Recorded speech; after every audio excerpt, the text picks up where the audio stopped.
Welcome everyone to the Canarian International Meeting of Alcoholics Anonymous. My name is Mossy and I am an alcoholic. And my name is Mick and I'm also an alcoholic, clearing up all the messes that Mossy makes. Both serving as your secretary today. Please join me for a moment's silence to remember the still suffering alcoholic both inside and outside this meeting. Preamble will be read by Jane. Jane, unmute her there. Hi, my name is Jane and I am an alcoholic. Alcoholics Anonymous is the fellowship of men and women who share their experience, strength and hope with each other, that they may solve their common problem, help others to recover from alcoholism. The only requirement for membership is an honest desire to stop drinking. There are no dues or fees for AA membership. We are self-supporting through our own contributions. AA is not allied with any sect, denomination, politics, organisation or institution, does not wish to engage in any controversy, neither endorses nor opposes any causes. Our primary purpose is to stay sober and help other alcoholics to achieve sobriety. Thank you, both of you, for letting me do service. Thank you, Jane. A very warm welcome goes out to any newcomers or anyone returning to Alcoholics Anonymous. The chat is now disabled until the end of the meeting, except for the meeting hosts. So we're going to kick off this evening with a man famous from the world's greatest city, known to you as Jimmy F, who is a bit delusional about the world's greatest city, but there you go, we'll say nothing about that today. Jimmy, take it away. You've got about 40 minutes, 45 minutes. There's no timer on you, so take it away, my friend. My name is Jimmy. I'm an alcoholic from the world's greatest city, Dublin, Ireland. And, I'm actually blessed. Blessed, I am. Absolutely blessed. I didn't have a drink today, and that's the most important thing in my life. I didn't take that drink, and I would always say to the newcomers in the room, and most of the people in this room would know my story, I'd always say it, if you don't take the first drink, you'll never get drunk. And don't isolate, because isolation is a dark room where alcoholics develop their negatives. How true that is, For me it is, because I've been in them dark rooms, on my own, and the stinking thinking, as they talked about in Alcoholics Anonymous. I was blessed. I met some great people when I came into the rooms of Alcoholics Anonymous who helped me, helped me along the way, really, really looked after me, and I was a very, very suspicious-minded person when I came in here. I was actually very, very paranoid as well. I get to that in a few minutes, but very, very suspicious-minded person, and it was all down to the drink I was drinking. It made me very, very paranoid. But enough of that. I was born on the north side of Dublin in a rat-infested tenement house, and it was the pits, to say the least. So I always say it. I think I took a vow of poverty the day I was born, and that came along and came in abundance. In later years as well, I'd always, if I was drinking with you in a bar, I'd say, the fridge was always full, and the only thing the bloody fridge was ever full of was ice. That's the only thing it was ever full of, So I was always exaggerating the truth. And I came into Alcoholics Anonymous, and they told me, Jimmy, nobody fools anybody in Alcoholics Anonymous. The only person you fool is yourself. And I learned that in AA, and thank God I try and live by that today. I'm not out to fool anybody. People have tried to fool me, and people have fooled me. I'm just being honest, A fella apologised to me after 9 months. He done something on me, and I said, I accept your apology, but access denied. That's the way I look at it today. I don't want to be done twice. And it won't happen. I learn by my mistakes. Hopefully, I learn by my mistakes.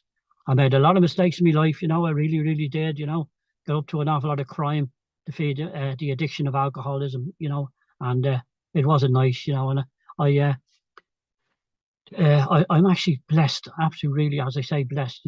I was married in 1978 to a lovely girl on the 24th of June 1978. So I'm coming up to 46 years now next week. Monday week it'll be 46 years. So I married 46 years, and just by coincidence, my wife was married 46 years as well to me. And it wasn't easy for her. Trust me, it wasn't, because she knew nothing about alcoholism. I knew nothing about alcoholism, but I knew there was something there. There was something missing in my life. I always knew that, I had my first drink at a very, very early age by a guy. He got into an awful lot of trouble himself in later years, but I'm not going to go into his story. He was called John, the father of the Scissor Sisters, and that's his story. That was his life, you know. But I had my first drink and my first cigarette with him. And God, it might as well have been Mother Teresa of Calcutta gave me the drink and the cigarettes. I'd have still ended up the same. So I don't blame anybody for what I did or what happened to me in life, you know. At an early age, I between 3 and 4 years of age, I fell down to malnutrition, you know, brittle bones, and I broke my legs, and I ended up in the Richmond hospital there in Dublin, on the north side of Dublin, and I spent a year in there, you know, and I got out of there, and you know, I tried to go to school. I couldn't concentrate in school. I found it very, very, very, very hard to concentrate. I just could not do the concentration thing, you know. As I say, you know, I never don't talk out of school because I never went to the bloody thing, you know. I went to a very, very little, you know. And they talk about doing the leaving cert here, you know. I did the leaving before they even came out, you know. That's the way I ran, always running, you know. But I was a very, very shy individual. I was that shy. I used to think, you know, if it wasn't for drink, I think I'd still be a virgin. You know, and that's how shy I was. That's and that'd be putting it mildly. I was very, very shy. I'd shy away from people. I couldn't mix, you know. But give me drink. And once I had drink and cigarettes, sure, jeez, chest to be out, and you know, should be no greater fella than myself, you know, and be able to talk to the women and all that, able to dance. But jeez, you know, I had 2 left feet, you know, and you know, I tried to sing, Jesus, you know, I had the note in my head and I'd less in my pockets, you know, and that's the type it was, you know. But you know, it really took its toll, you know. And I was just thinking back there, you know, and I always think around at this time of the year, you know. My wife's birthday is on Monday, the 17th. I was married on the 24th, and my own birthday is on the 30th of this month.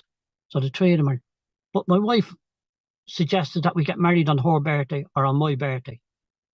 And I wasn't having that. There was no way I was having that.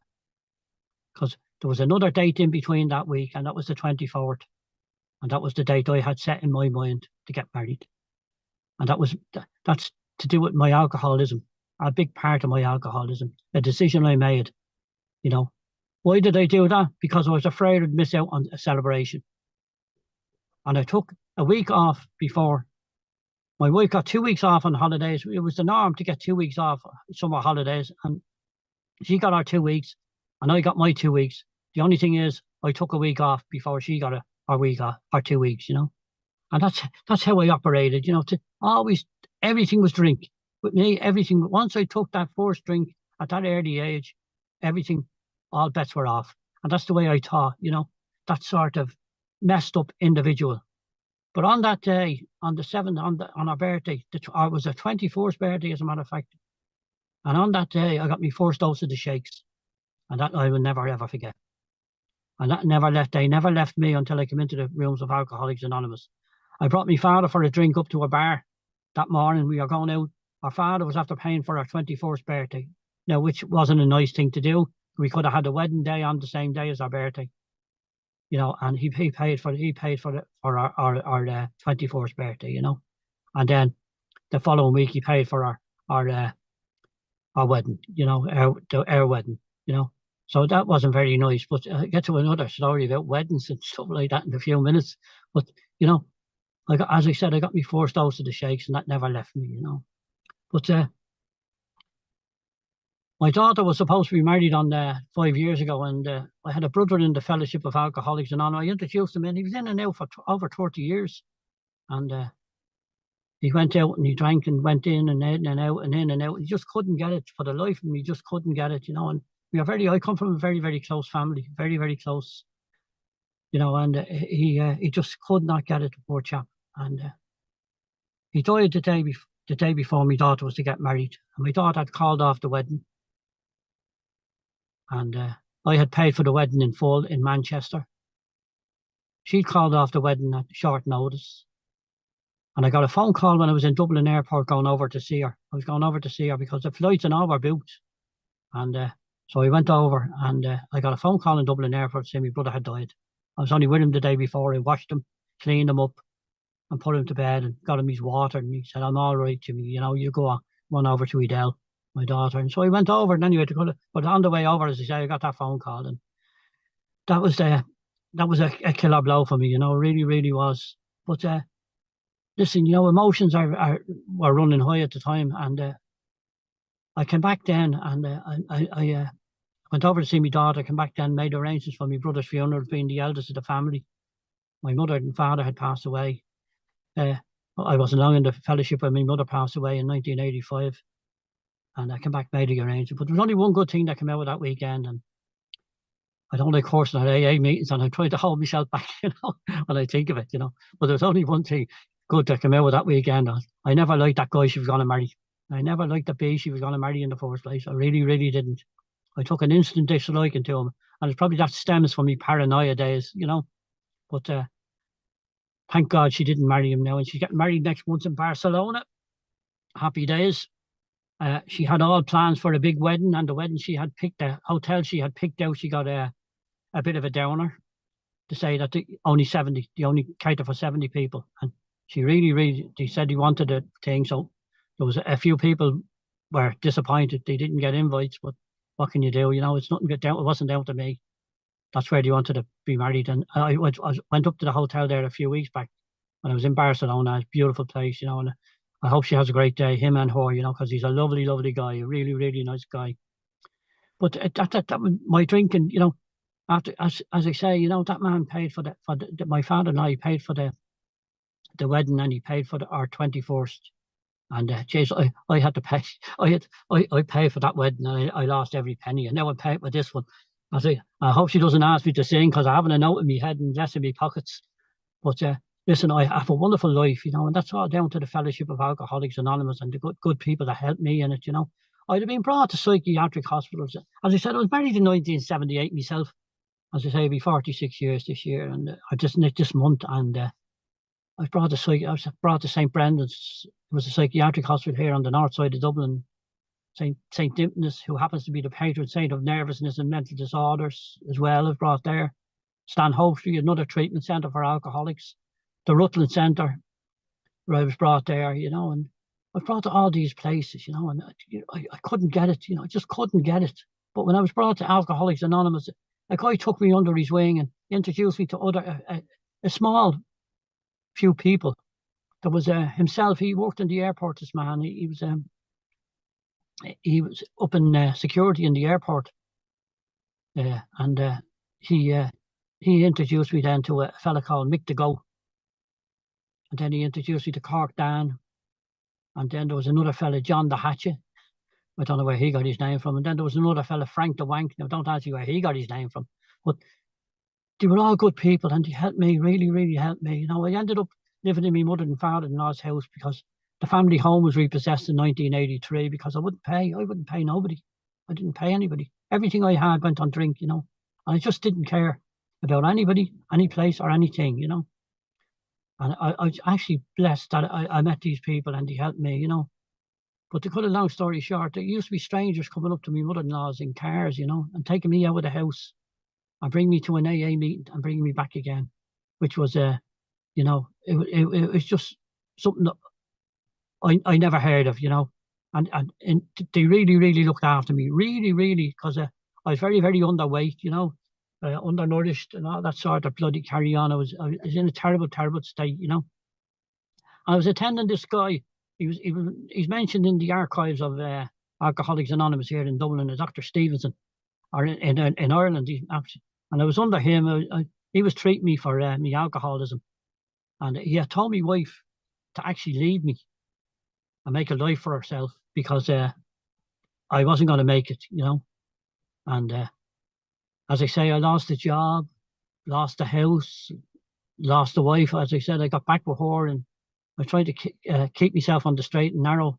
And one day I was going up to get after being on a lot of medication, uppers and downers and creepers and crawlers and parentovite injections pumped into me and all that sort of carry on. But I went up to this. I was in the clinic one day and going up to get this called anti-booze or dips in one of the others. I was on all. I don't know what I was on at the time, but I was on them. But to cut a long story short, the psychiatrist met me in the hallway. He says, "James," I said, "Yeah." I see you're still off the drink. I said, "Yeah, doctor, yeah," because he could read you like a book, this guy, very, very experienced man. And he said, come wait there now. He had somebody in his office, so he got rid of them and he brought me in and he sat me down and he said, "Hey, are you working?" I said, "No, I lost it. I lost a job, doctor." And so with that, he was writing while he was talking to me, and he wrote me a note and he said, "Give that to your employer." I brought down the note to the employer, and the employer read the note. And he said, "Jimmy, start back on Monday." That was during the week, and he said, "Start back on Monday on a trial basis."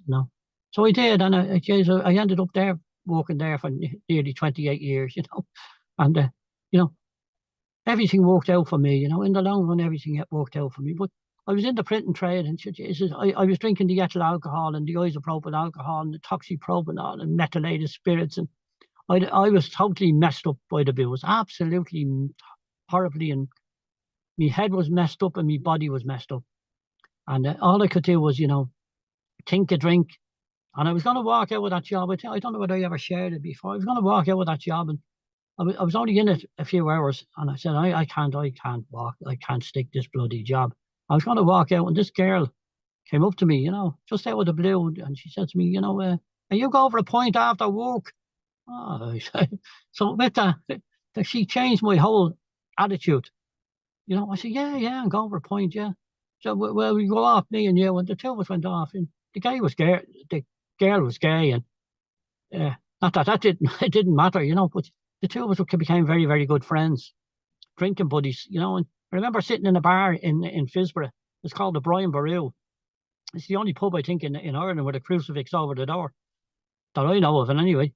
And one night in there, we were in the lounge because he didn't serve women in the bar. And we were in there, and she says to me, "Jimmy, the way you drink, it's going to kill you. It's just going to kill you, Jim.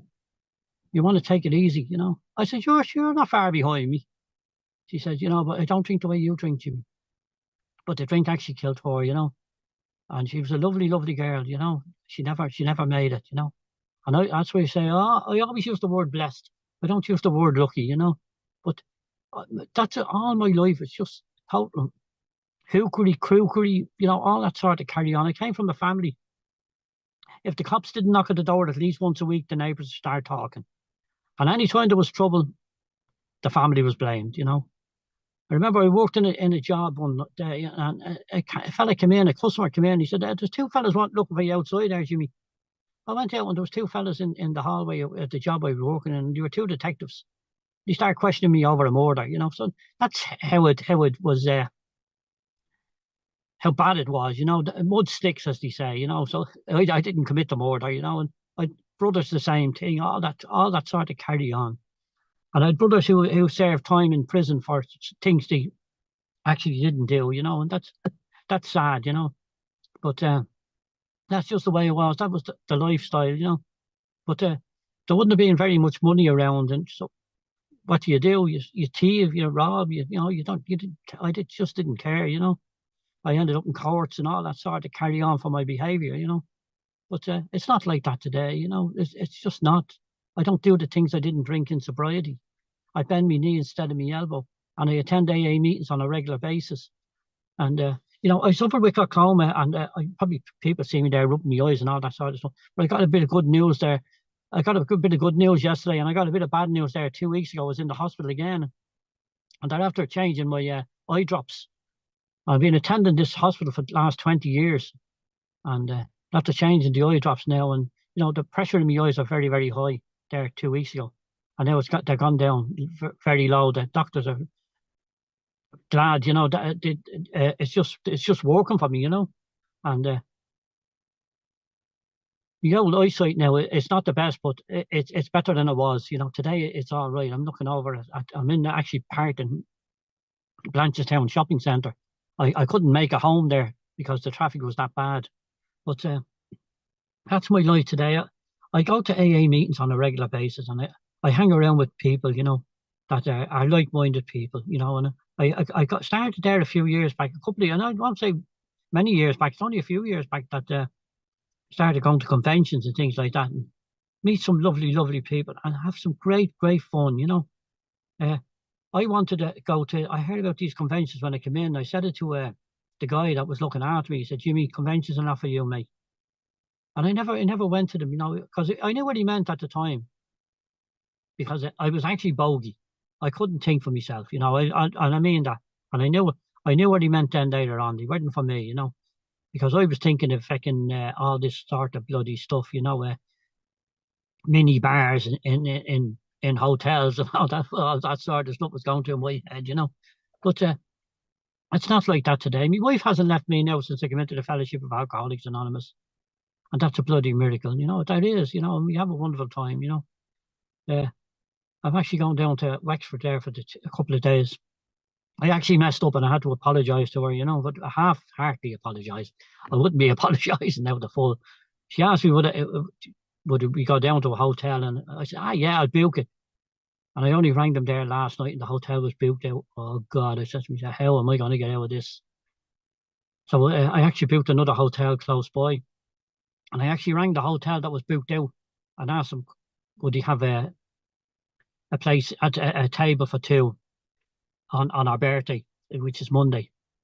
And he said he had, you know, so happy days. So I said to throw that back. Oh, well, I couldn't get the hotel now, but I got the, you know, I got a table for two for your birthday. So, you know, and boy, God, anything she gets, she deserves, you know. And I mean that, geez, I put her through a living bloody hell. You know, I go off, I go missing, and I just go missing, and it'd be all drink.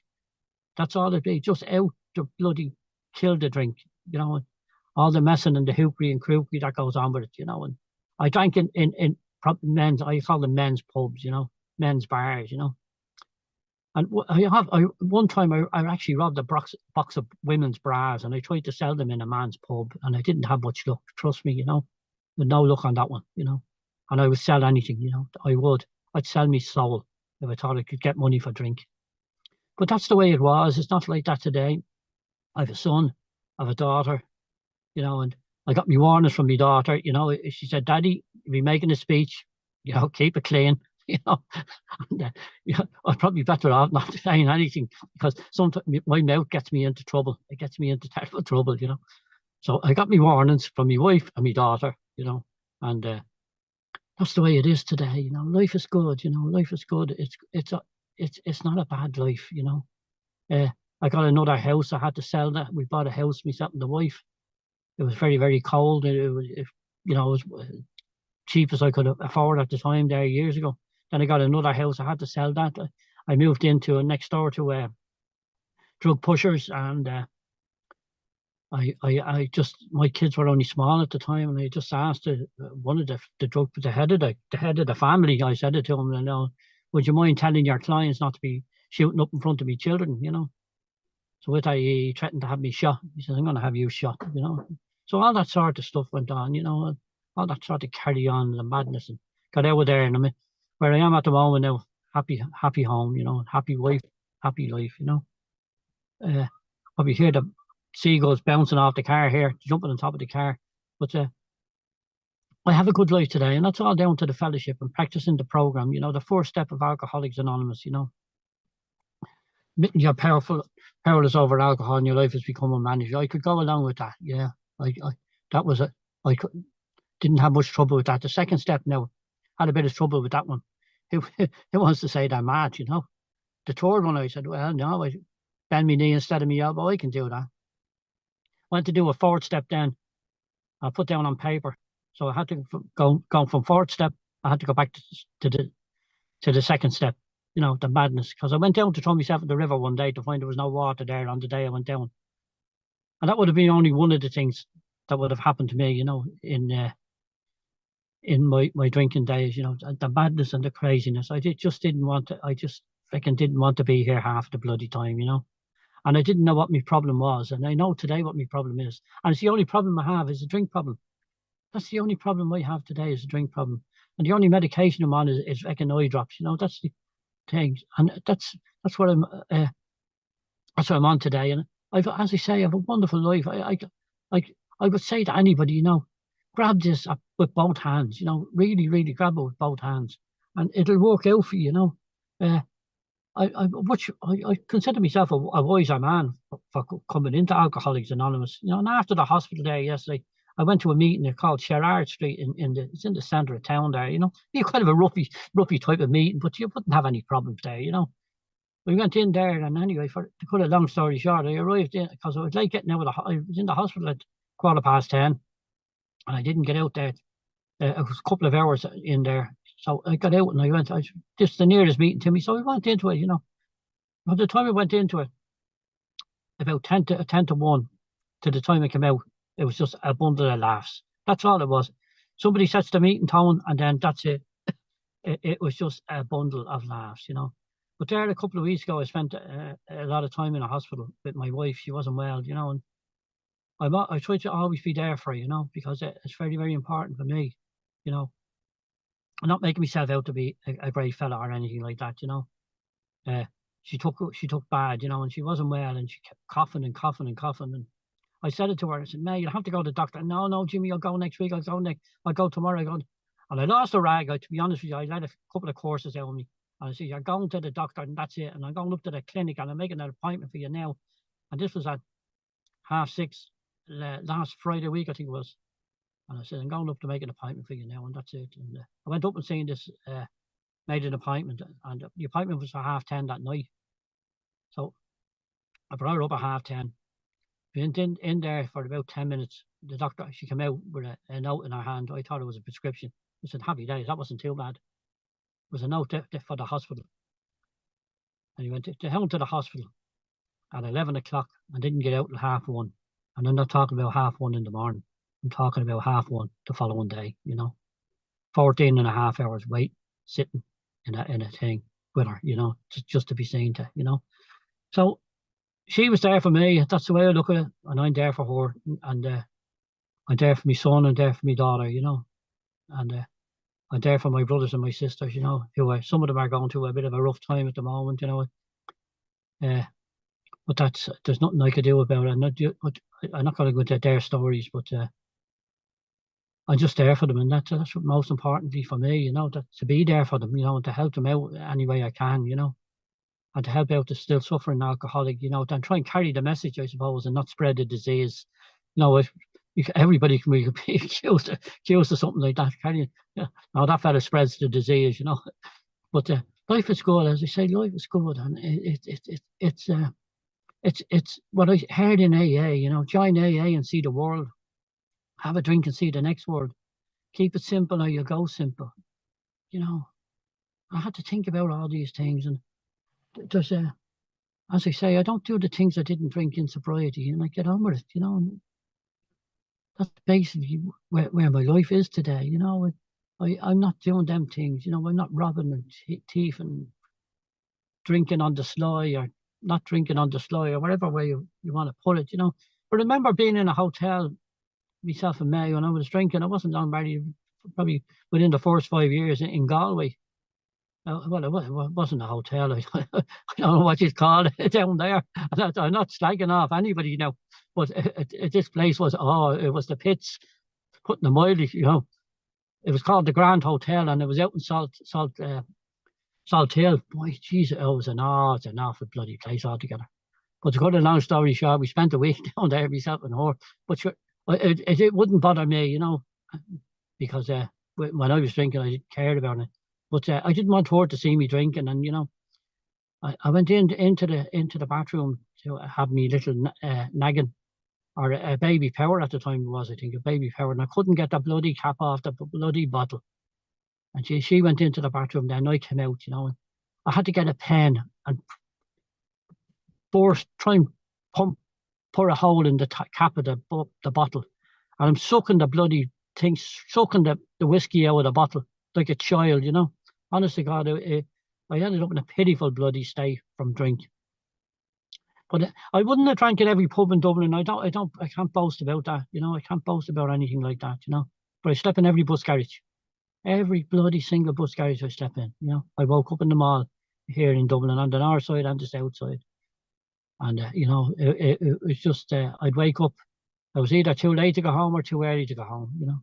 And that was the way it was, you know, back into the 7 o'clock houses in the morning, drinking for the day, and, you know, and again, all that sort of carry on went on in my life. But as I say, I have a wonderful life today, you know, daughter getting married, you know, and I have a son there now, and Jesus, I'd love to give him a shaking at times, you know, and because he didn't get the same upbringing I got, you know. He's spoiled, you know, spoiled. And, you know, myself and the wife were sitting down there the other night and having a bit of dinner. And he was there and having a bit of dinner, a cup of tea there. And just somebody picked, he works in a company where there's too many managers and not enough workers, you know, this sort of one of them places. And he says to me, he's turning to her, he's always something to complain about. And he says, you know, there's a one in work there, and you know, the supervisor, and she says I put a hair on somebody's plate. I said, what would you do? What would you do with that? I couldn't see him doing that now, and that's being honest with you. I just couldn't. He said, I don't know, she has it in for me. She just said it, you know. Well, I said, you know, the next time she says that, do you know what to say to her? He said, because he's shy, a bit on the shy side. I said, no.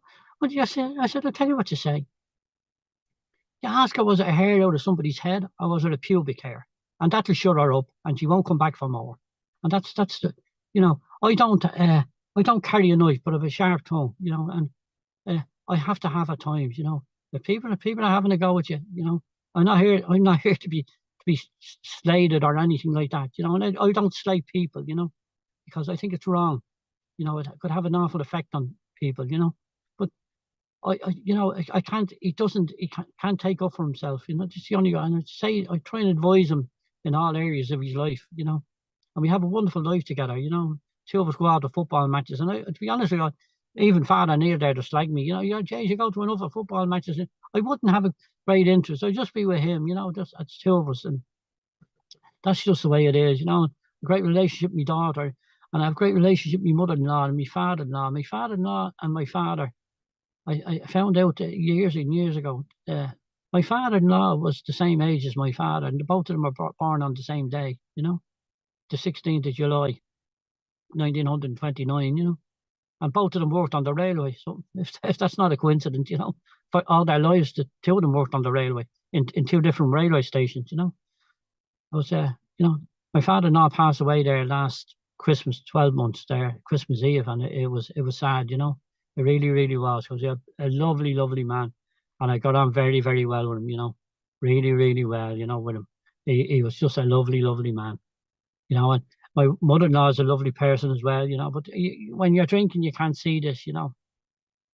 All that sort of carry on, interfered, and that's what I used to say. They're interfering again. Tell them to mind their own effing business. Don't be telling them to come up here. I don't want to see them, you know, all that sort of carry on. The madness of the alcoholic. You know, and well, it's my mother-in-law's birthday now. I'd buy her a bottle of spirits and I give her a kiss, and I don't know which has hurt me the most, giving her the spirits or giving her the kiss. But you know, that's the way we are. And, you know, I can say anything to her, you know, and she answers me back, and we have an hour laugh, you know. And sometimes I even said it to her there one time. I said, Jesus, Kathleen, you know, I think I married beneath myself when I married your daughter. And she says, you're lucky you didn't marry the other one. I said, oh, Jesus, you're right there, you know. But that's just a bit of laugh and a bit of crack we can have, you know, and that's what it's all down, you know, down with me, you know, having the laugh and having the crack and just being there for people, you know, and just try and help them, you know. You know, but I had to ask for help. I just had to ask for help. I couldn't take it anymore. I just couldn't, you know. I remember, as I said, I brought to these places, you know, like the Rutland Centre and Stanhope Street and St. Dimness and St. Brendan's, and I was in coming out of St. Brendan's one night after a meeting, and a fella gave me a hug. Jesus, you know, I thought he was going down my pockets. You know, that's how paranoid I was. You know, but I went into the Rutland Centre when I was in Clondalkin, a place called Clondalkin here it's on the south side of the city, and I went in there, brought there one time, and I excused myself, and I went into the toilet and drank a naggin of whiskey. I went in to see a counsellor, and I sat down there for about an hour and a half. And I thanked him and told him if I ever needed him, I'd get in touch with him. I went out on a path to destruction. Absolutely path to destruction. Hurt more people than that. The last 5 years of my drinking and the first 5 years of my marriage ran along side by side. And I think I hugged the toilet bowl more than I hugged my wife, you know. And that's the facts of it, you know. I really, really did, you know. But as I say, you know, it's all good today, you know, just attend the meetings on a regular basis. Try and practice the steps of Alcoholics Anonymous, you know. Try not to hurt anybody, you know. And, you know, just get on with it, you know. wouldn't consider myself a very, very religious person, but I do bend my knee instead of my elbow today. And I mean that, I just ask for help. Just give us a dig out. Just get me through today. And that's what happened, But the time my brother died and my daughter calling off the wedding, I never shed a tear, 6 months later, the little dog died. And Jesus, Jimmy was in bits for 3 weeks. The tears just rolled and rolled and rolled. Really, really got very, very emotional. It was all building up, just a build up of grief. And, even today now, even talking about it here, I get emotional. The poor little thing, she was a lovely little thing. She was an angry little dog. My wife was half afraid of her. And my son was half afraid. But me and my daughter, she loved us, absolutely loved us, She took her out of a pound here in Dublin, the Dogs Trust as it's called. And, we had her for 12 years, But a character of a thing, I loved her to bits, We couldn't go anywhere without each other, But that's my life, I just don't drink, don't get into trouble, put my head on the pillow, sleep like a baby, The sheets were changed on the bed last night. My wife changes the sheets annually, whether they need to be changed or not. I say that jokingly now. But life is good. Life is good today, and it's all about not taking that first drink one day at a time, sticking with the program, get a sponsor. That's what he told. Get a sponsor. I didn't get a sponsor. They got me, and I'm blessed, absolutely blessed. But I do say this to people, if you're looking for a sponsor, if you get a sponsor and they're talking to you about other people, the chances are they're going to be talking to other people about you. So just be careful on that one, It's just one of my little one-liners that I kind of made up myself, and I have them patent, because I know there's some of the characters on here robbing me one-liners, especially the Matthew fella. I've heard about it on numerous occasions. But listen, this is my life, and it's a wonderful life. As long as I don't take up a drink, stay away from all that carry on, none of that messing goes on in my life today, What more can I say, What more can I say? I eat well, sleep well, and just get on with it, And I haven't been sacked from my job since I came into the Fellowship of Alcoholics Anonymous. I was a bit bogey at the beginning, but that all had to change. They told me if it didn't change, I'd drink again. The old Jimmy would drink again, and so I had to change all that my way of life, my way of thinking, And I'm blessed to have the woman I have in my life, really, really am, because I was a bloody terrible character, honest to God, My son's first birthday was on the 17th of March, Patrick's Day, 1983. So Jimmy goes out for a quiet drink a week before that and comes back 4 days after. And that's the time I was brought to the psychiatric hospital by this AA member. And I haven't looked back yet. I always use the word yet. I haven't looked back yet, I just keep doing what he suggested me to do. And I was blessed then with the thing. Now, to be honest with you, you might say, oh, that fella's full of confidence and all that stuff. I panicked when this bloody COVID-19 struck, I got onto the Canary Islands group. A guy from a friend of mine introduced me onto it. Declan the dog, we call him. And Declan the dog introduced me onto it, And I haven't looked back then, I attend AA Zoom meetings every now and again. But I was even invited to a guy's wedding, Father Neil's wedding there, and I never met that guy before in my life. I seen him on the screen, a small little square on the screen. I mean, I'm on a mobile phone.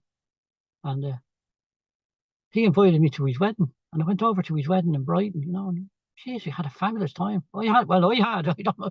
I can only speak for myself, But it was a fabulous, fabulous time, and then I was invited to another wedding, Mark and Deb's wedding, and these are people, I only met on Zoom, invited me to a wedding. I was in Turkey there a few weeks back, and this Turkish man and woman invited me to their son's wedding. And I don't know these people. I must have a face for wedding cake, Jesus. Honest to God, and I said it to my wife, and my daughter, we were on Zoom there, we were doing a face thing. And I said it to my daughter, I said, Edel, a man and a woman in Turkey asked me to their son's wedding. I was just telling your mother, it wouldn't be polite of me not to go. She took it, here, Daddy, I'm not getting involved in this, that sort of thing, just a bit of laugh, a bit of crack. But you know, this man and woman, in fairness to them, you know, you know, as I say, I don't know. People must think I have a mouth for a wedding cake. But I'm going to it now. My daughter's wedding next month. Then I'm going to a meeting or another wedding then in August. And Jesus, you know, 2 weddings. Actually, the one in Turkey, I was asked there by the man and the woman. I don't even know their second names. You know, that's being honest. I don't even know their first names. But I just seemed to take a liking to them, and they took a liking to me. You know, but happy days. You know, that's the way it is. You know, as they say, join AA and see the world. Have a drink and see the next world. Now, I'm not going to start boasting. I'm going to start bragging. There's a difference. I got a haircut in Morocco this year, a haircut in Ibiza, and a haircut in Turkey. So if anybody could beat that, well and good. You know, as I say, you know, I'm blessed, and I'm blessed to have known the people on the Canary Islands meeting here. You know, really, really am. You know, because he helped me. You know, as I say, you know, I panicked when that bloody COVID hit. You know, and I mean that. You know, and I suppose I'm not alone. You know, I'm not alone. And it was a great thing. This Zoom, it really Zoom took off. You know, and I've seen so many people getting sober on Zoom.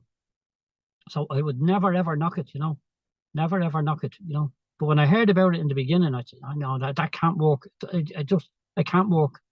And then, you know, being invited to that chap's wedding, and then the other chap, you know, people I never met, and they invited me to their weddings.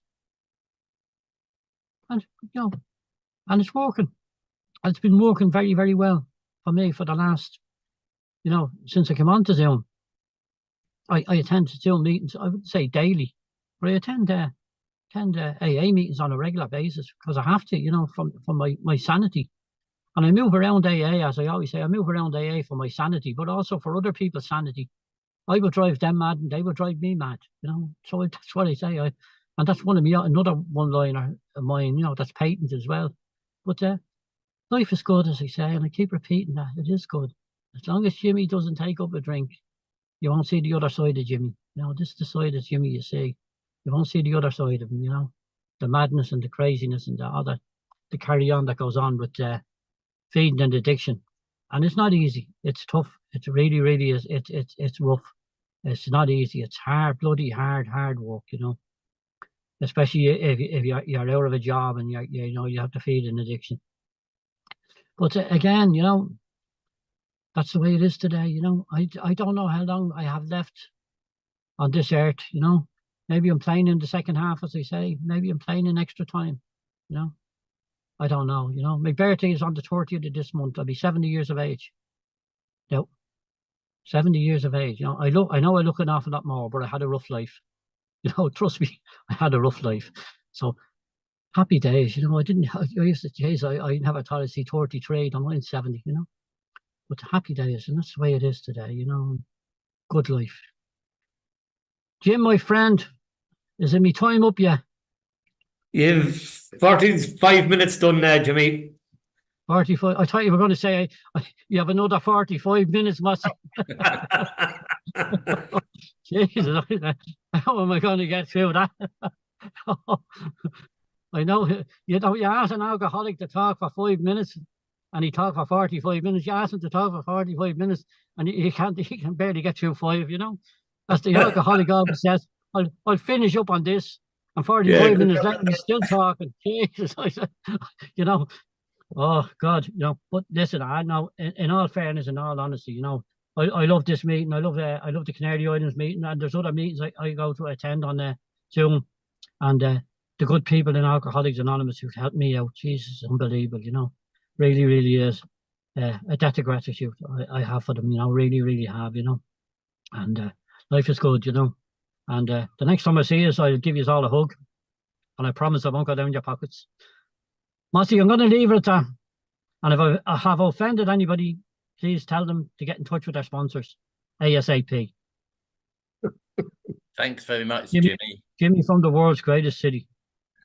Thanks very much, Jimmy. It's fantastic. I absolutely adore your one-liners, you know. And you talked about being blessed, you know. Crikey, since I've been in Alcoholics, you know, I've been blessed with friends, true friends, loving friends, you know. And I came in as Mick the Ferret, and look at my name now, Mick the Honey Bunny.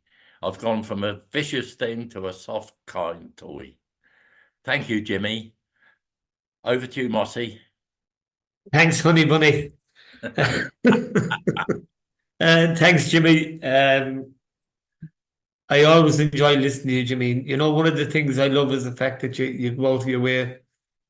You know, we had a barbecue at the end of COVID. We had a barbecue down the house, and you drove down from Dublin to us to spend a bit of time with us, and we had a good old laugh, and it was a good bit of bonding. And so I thank you for your friendship and all that. Now, I don't know why you keep saying you're from the world's greatest city, because all you seem to be doing is getting out of Dublin. I was in Turkey, I was in Greece, I was in Lanzarote. You're never in Dublin at all, Jimmy. I don't know what you're talking about. We've come to the end of the sharing part of the meeting, and Karen B is going to read the promises. By Karen Alcoholic, the promises. If we are painstaking about this phase of our development, we'll be amazed before we are halfway through. We're going to know a new freedom and a new happiness. We will not regret the past and wish to shut the door on it. We'll comprehend the word serenity, and we'll know peace. No matter how far down the scale we have gone, we'll see how our experience can benefit others. That feeling of uselessness and self-pity will disappear. We'll lose interest in selfish things and gain interest in our fellows. Self-seeking will slip away. Our whole attitude and outlook upon life will change. Fear of people and of economic insecurity will leave us. We will intuitively know how to handle situations which used to baffle us. We will suddenly realize that God is doing for us what we could not do for ourselves. Are these extravagant promises? We think not. They are being fulfilled among us, sometimes quickly, sometimes slowly. They will always materialize if we work for them. Thanks, Karen. I'd like to thank Jimmy for sharing with us today. I'd like to thank all our co-hosts that stayed awake. And just to remind you guys that this meeting is on 7 days a week at the same time. We also have a lunchtime meeting on Sunday, Step 11 meditation meeting at 1 o'clock. And we have a meeting on Thursday night at 7:30. And of course, we're here every Saturday until we run out of old-timers or authors. Stick around for fellowship after the meeting. And the yellow card, who you see here. What you hear here, when you leave here, let it stay here. And Jimmy, will you lead us out with the serenity prayer? Where's it gone? There you go, Jimmy. Grand, thanks everybody. I just want to say this. It must be scraping the end of the barrel when you're asking me to do this, you know, because I was asked, I just finish up very, very quickly. I was asked to do one of these in the UK there last year, and a recording for the old timers at the archives in the UK. And my number was, the chapter read out, he says, your number is 007. So I just said, my name is James, I'm an alcoholic, 007.